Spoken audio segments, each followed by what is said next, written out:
Alright, let me guess.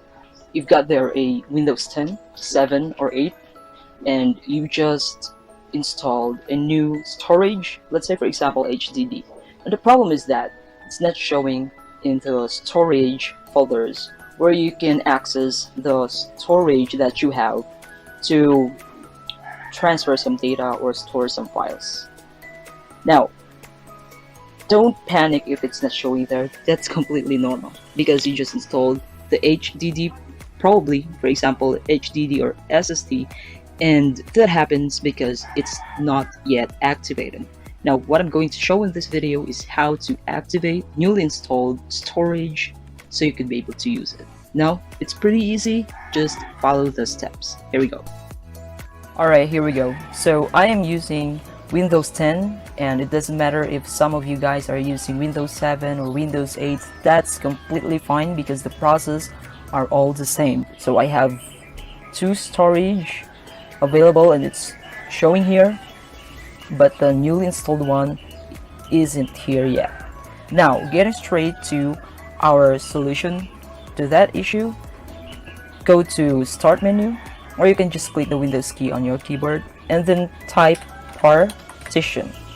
We're actually looking for create and format hard disk partition, so click on that and we will be redirected to this folder that's called disk management.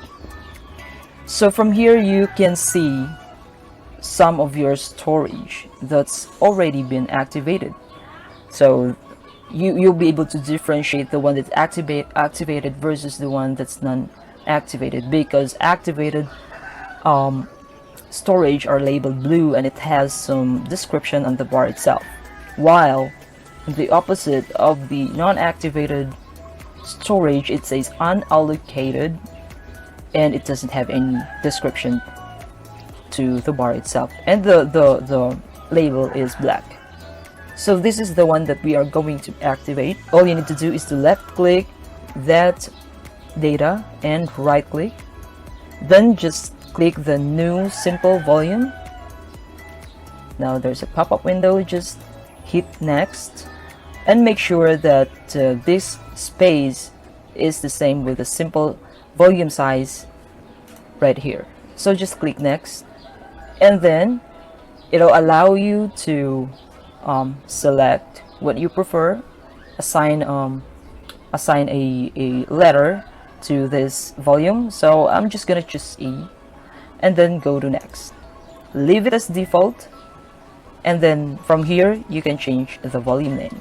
Let's say documents, because I'm going to use this for my documents. So just hit next and then hit finish.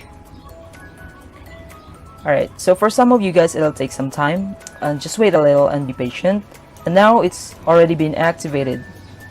So as you can see, the documents, the name of the volume that we changed is already be showing up, and the letter that we assigned for this data is also showing up. Now let's check if it's really showing in our folder.